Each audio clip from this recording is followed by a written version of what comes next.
भाजपचे वांद्रे पश्चिम मतदारसंघातील उमेदवार ॲडव्होकेट आशिष शेलार हे आज प्रचाराच्या शेवटच्या दिवशी अगदी हटके पद्धतीने प्रचार करतायत आणि त्यांची प्रचार रॅली आता सुरू झालेली आहे।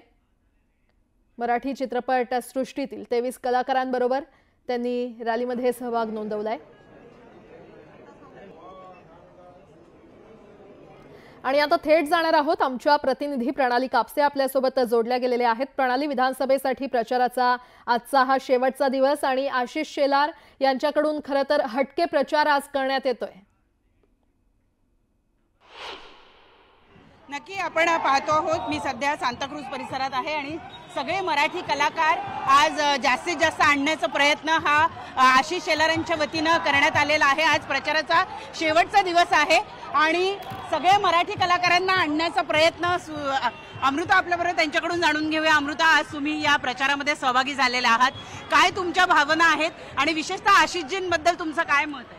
मला असं वाटतं की आशिषजींनी आजपर्यंत खूप कामगिरी केली आहे आणि महिलांसाठी ते खूप काही करत आहेत आणि जो नेता महिलांचा खूप विचार करतो, आय थिंक एक खूप सेन्सिबल आणि सेन्सिटिव्ह साईड तुम्हाला त्यांची दिसते आणि आज जर का आम्ही इथे उपस्थित असल्याने त्यांच्या या कामगिरीला हातभार लागणार आहे, तर I am more than happy to be here.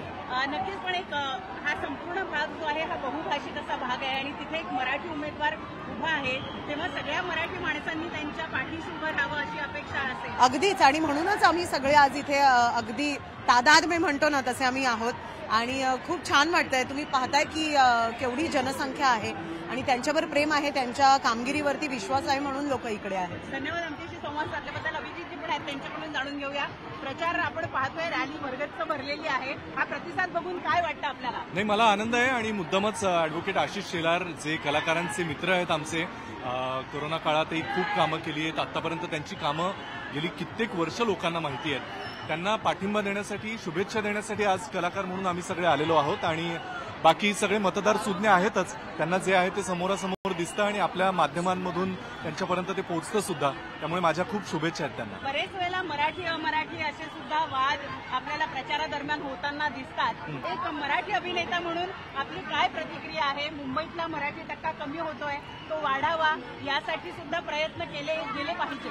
हे तुम्ही म्हणताय हे सगळीकडे दिसतच आहे, पण मला असं वाटतं की टक्का कमी जास्त होण्यापेक्षा आपण आपलं मराठी पण जपणं जास्त महत्वाचं आहे आणि त्यासाठी एक कलाकार म्हणून माझा तर प्रयत्न असतो, मग ते बोलण्यापासून असो, मराठीचा प्रचार करण्यापासून असो किंवा इतर काही गोष्टी, त्यामुळे आपण आपलं काम करावं असं मला वाटतं। धन्यवाद आमच्याशी संवाद साधल्याबद्दल। तर आपण पाहतोय की हे सगळे मराठी कलाकार मोठ्या संख्येनं या ठिकाणी सहभागी झालेले आहेत। आशिषजींच्या प्रचारामध्ये सहभागी होताना त्यांच्या सगळ्यांच्या याच भावना आहेत की मराठी माणूस जर पुढे येत असेल तर त्याच्या प्रचारामध्ये आम्ही मोठ्या संख्येनं सहभागी होऊन मराठी भाषा, मराठी कला यांना प्रोत्साहन देण्याचा प्रयत्न करतो।